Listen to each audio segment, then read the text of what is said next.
Olá, aqui é o Fábio Magnani do Equilíbrio em Duas Rodas e hoje eu quero falar sobre as várias formas que nós temos para analisar as motos. Primeiro, queria lembrar vocês de se inscreverem no canal, de acionarem a notificação, o sininho de notificação e deixar o like para esse vídeo para saber se vocês estão gostando ou não. Bem, então vamos lá ver como é que nós podemos, essas várias formas de se analisar as motos. Primeiro, algumas análises são físicas, né, envolvem o movimento da moto, e a gente sempre tem que tomar cuidado para quem estiver fazendo essas análises, para que a pessoa tenha o devido treinamento, que tenha habilitação, seja para andar na rua ou para participar de uma competição ou de um ensaio numa fábrica, alguma coisa assim. Sempre use todos os equipamentos, né, de proteção de EPI, de capacete, que a moto esteja com uma boa manutenção, né, e por aí vai. E que sempre que possível, ou sempre que necessário, no caso de competições, por exemplo, que haja o socorro médico de prontidão, caso aconteça algum imprevisto, né? Então, primeiro, todas essas questões, as normas de segurança devem ser seguidas. Daí vamos lá, vamos analisar os vários aspectos de como as motos podem e são analisadas. Primeiro, as opiniões que as pessoas têm, né, finais sobre as motos, podem ser, obviamente, subjetivas ou objetivas, né? Subjetivas quando leva em conta a pessoa, leva em conta os seus gostos ou as suas experiências. Então, por exemplo, ele pode falar assim, essa moto daqui é mais irada, é mais arisca. Isso aqui não tem como quantificar, é uma coisa muito pessoal. E a gente pode ter análises mais objetivas. No caso, por exemplo, essa moto, a velocidade máxima dessa moto é 143 km por hora. Isso é bastante objetivo. A potência desse motor é de 32,7 HPs. Isso é bem objetivo. Mas tomar cuidado que mesmo análises objetivas têm uma subjetividade. Porque quando você escolhe um determinado número, por exemplo, eu vou comparar essa moto com essa, mas essa comparação vai levar em conta a potência. Eu já estou escolhendo uma moto em relação à outra. Por exemplo, eu posso escolher assim, não, eu quero escolher em relação ao preço. Eu estou favorecendo uma outra moto. Então, a escolha do critério objetivo que vai ser utilizado também é subjetivo e a gente tem que tomar um pouquinho de cuidado com isso, né? Os números podem ser usados para levar as conclusões para um lado ou para o outro. Depois, sempre que a gente tem que olhar para a gente mesmo, né? Tem que tomar certos cuidados e olhar para quem está fazendo a análise, se for outra pessoa, para a independência dessa análise, né? Primeiro, a independência financeira. É complicado quando uma própria fábrica faz a sua análise, porque ela tem interesse em vender mais. Ou então quando uma revista, um site tem o patrocínio dessa fábrica, porque daí também ele não vai falar mal. A gente também tem que ter independência emocional, porque às vezes eu gosto de uma moto porque quando eu era jovem eu tive aquela moto, isso me traz boas experiências, ou eu tive más experiências com o modelo de outro tipo, de outra marca, porque dava muito problema, e daí eu fico... Emocionalmente eu sou levado a falar mal dessa moto, então tem essa questão também. E a questão política, né? Às vezes eu quero, ou alguém que está fazendo análise tem interesses políticos ou de favorecer ou de destruir determinada marca, ou até interesses políticos pessoais. Por exemplo, eu quero parecer, quando eu faço análise, quero vender minha imagem, né, de analista como uma pessoa mais agressiva ou como uma pessoa mais boazinha. Então, todas essas questões, né, financeiras, emocionais e políticas devem ser levadas em conta também quando a gente analisa a análise da pessoa, né, se é que isso é possível. Uma outra questão é o escopo de análise, né? Muitas vezes, por exemplo, duas motos são comparadas só em relação à potência do motor. O motor, claro que o motor é uma coisa importante da moto, mas não é a única coisa que nós temos. Então, tal moto tem 30 cavalos, outra moto tem 31 cavalos. De novo, é um parâmetro importante, mas não é só esse. A gente pode analisar só o motor, pode analisar a moto, né? Se a moto é boa para fazer curvas, se ela é leve, se ela acelera mais, se ela tem uma boa dinâmica ou não. O piloto também na análise é muito importante. Às vezes uma moto, numa análise, parece melhor do que a outra, porque o piloto é muito melhor. E principalmente, né, mais importante do que no caso dos carros, o piloto é muito importante porque não só ele toma a decisão na moto de acelerar ou frear, mas também o movimento do corpo dele modifica a dinâmica da moto. Então, também isso é uma outra questão. A pista, né, uma moto pode ser boa numa pista molhada e pode não ser tão boa numa pista seca, numa pista de terra, com ondulações, com buracos. Então essa é uma outra variável importante. O tráfego, né? Não adianta nada, a gente sabe disso, não adianta nada ter uma moto de 200 HPs para andar na cidade, porque o tráfego não permite, nem as leis também permitem a gente andar desse jeito. Às vezes a análise é feita não do ponto de vista físico, nem técnico, mas do ponto de vista econômico, né? Por exemplo, se as motos, o uso de tais motos que correspondem, por exemplo, a 70% da frota brasileira, se as motos melhorassem uma eficiência de tanto, o impacto econômico seria de tanto, então a gente pode fazer uma análise grande sobre isso, e uma análise também social. Por exemplo, tal tipo de moto que é muito vendido participa de tantos por cento dos acidentes graves, né? Ou então o uso de tal moto tem uma imagem de criminalidade ou uma imagem de jovialidade. Então, uma análise ou cultural ou social sobre as motos também pode ser feita sem necessariamente analisá-la tecnicamente. Então, tem vários escopos possíveis, né, de moto. Uma pode ser melhor num sentido, outra melhor em outro sentido também.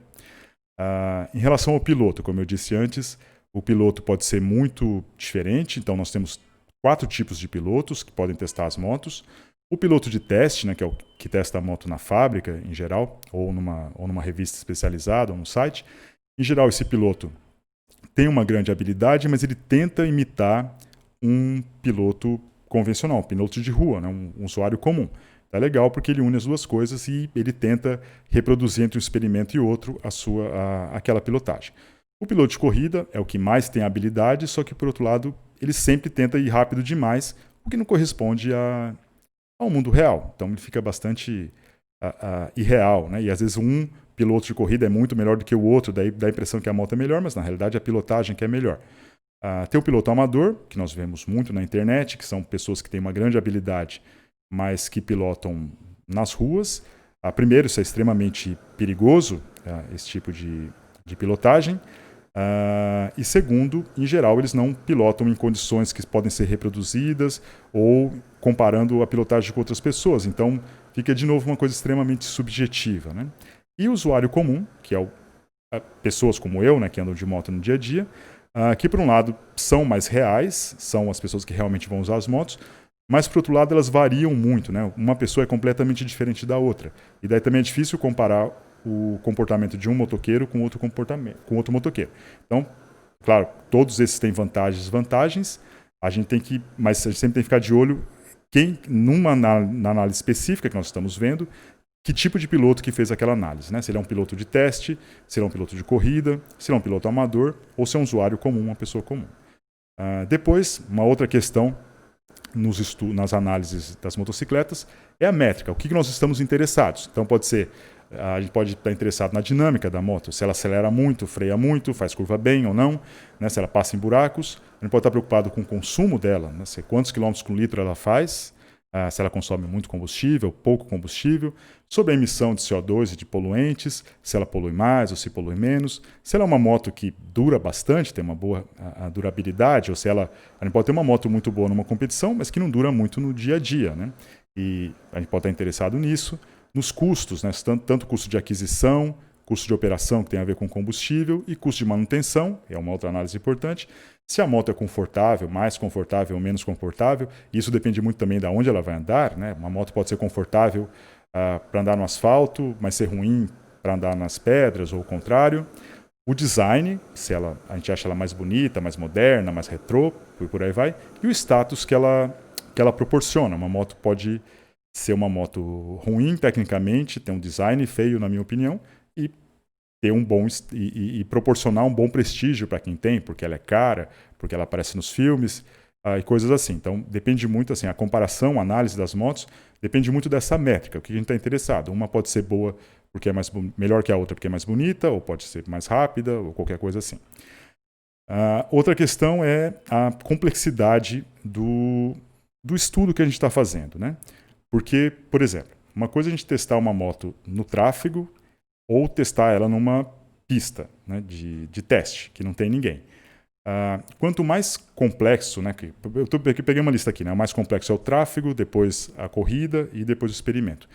Quanto mais para cima, né, quanto mais próximo do tráfego, melhor, mais parecido com a realidade. Só que a gente começa a ter muitas variáveis que a gente não tem controle e a gente não consegue reproduzir. Então, por exemplo, eu vou testar no tráfego uma moto.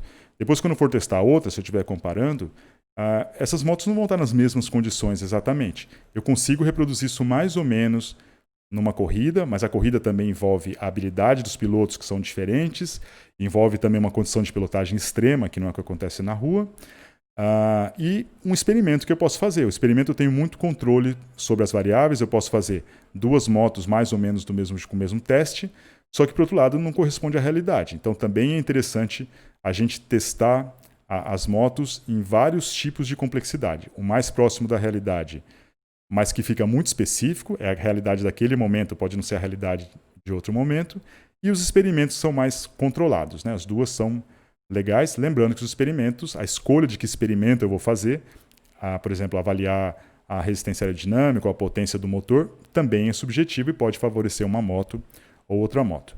Em relação aos experimentos, eles também podem ser mais ou menos complexos ou mais ou menos reais. O mais complexo, mais real, é a pista de teste, só que também às vezes eu não consigo comparar uma pista de teste com outra. Às vezes o atrito do pneu com a pista não é o mesmo, às vezes está ventando, né? O piloto pode ser diferente. Posso testar num laboratório, por exemplo, num túnel de vento para testar aerodinâmica ou num dinamômetro para testar o motor, e posso fazer os testes no computador. O computador sempre tem uma grande vantagem que ele é bem mais barato do que os outros testes, e eu posso fazer muitas modificações. Posso mudar rapidamente a massa, a posição do piloto, só que, por outro lado, ele é o mais distante da realidade. Eu posso estar modelando uma coisa computacionalmente que não corresponde à física. Por isso que é importante também ter todos esses testes, testar no computador, testar no laboratório, na pista de teste. Cada vez a gente vai ficando mais realista, só que cada vez a gente vai ficando mais específico também. Então, sempre que a gente for comparar, analisar uma análise que foi feita, a gente tem que levar em conta que tipo de experimento foi feito. Ou se foi feito no tráfego, ou se foi feito numa pista de testes, ou se foi feito numa corrida, ou se foi feito numa bancada de laboratório, ou num computador. Todos esses são válidos, todos têm vantagens e desvantagens. Em relação aos testes dinâmicos agora, né, propriamente, em geral, a gente tenta registrar ou comparar, ou registrar, né, os seguintes dados. As dimensões da moto, então, a altura dela, geral, a altura do banco, a altura do motor, para ver se ela pode passar num buraco ou não, diâmetro das rodas, a largura das rodas, distância entre eixos.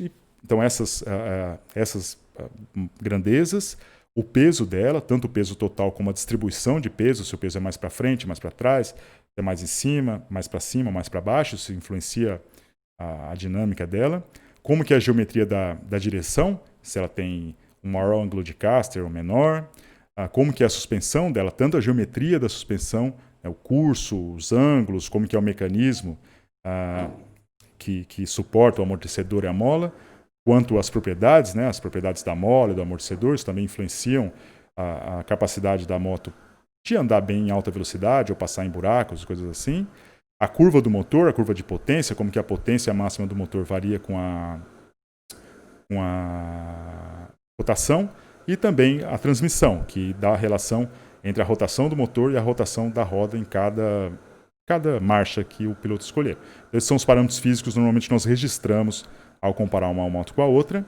E depois existem vários ensaios. De novo, os ensaios podem ser feitos em computador, em laboratório ou numa pista de testes. E esses ensaios, eles são feitos em linha reta. De novo, né, alguns são menos complexos, o que significa que eu posso reproduzir mais facilmente e controlar as variáveis mais facilmente. Os mais complexos são mais realistas, só que eu não consigo muitas vezes reproduzir, eu não consigo saber exatamente que variável que influenciou aquele comportamento. Então, primeiro, um tipo de experimento é em linha reta, onde eu quero testar, por exemplo, qual a velocidade da moto, a velocidade máxima da moto, em quanto tempo ela acelera, em quanto tempo ela retoma a aceleração, qual é a distância para ela frear quando está chovendo, terra, asfalto, vários tipos de asfalto, se ela passa bem em ondulações, em buraco, né? Então testando a suspensão, por exemplo. Então são vários testes em linha reta. Depois, eu posso ter vários testes em curvas simples, mas principalmente aqui testando a aderência dela, aderência tanto do ponto de vista do atrito do pneu com a pista, mas também da suspensão.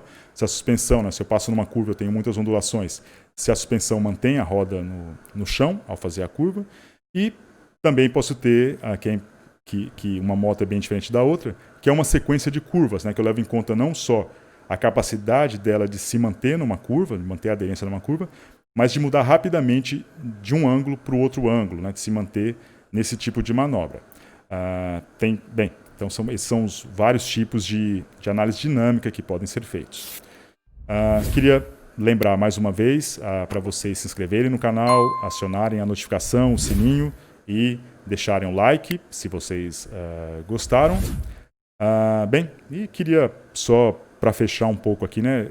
Esse vídeo foi mais para alertar sobre vários aspectos que devem ser levados em conta durante a análise de uma motocicleta, que leva em conta, né, a independência de quem está fazendo essa análise, a independência, né, emocional, financeira, como eu disse, do que ele está querendo medir, se ele está querendo comparar a moto do ponto de vista de custos, ou de aceleração, ou de durabilidade, onde que esse teste é feito, se é feito no tráfego real, se é feito numa pista, se é feito no computador, numa bancada, quem que faz essa pista, se é um usuário comum ou se é um super piloto que pilota muito bem, só que não representa a média, e por aí vai, né? Então a comparação entre as motos podem ser feitas dessas várias formas, e a gente sempre tem que, de novo, só para finalizar, tomar cuidado com o que está sendo comparado e como está sendo feito para a gente ser realmente justo, né? Aqui é o Fábio Magnani, do Equilíbrio em Duas Rodas. Até a próxima. Tchau!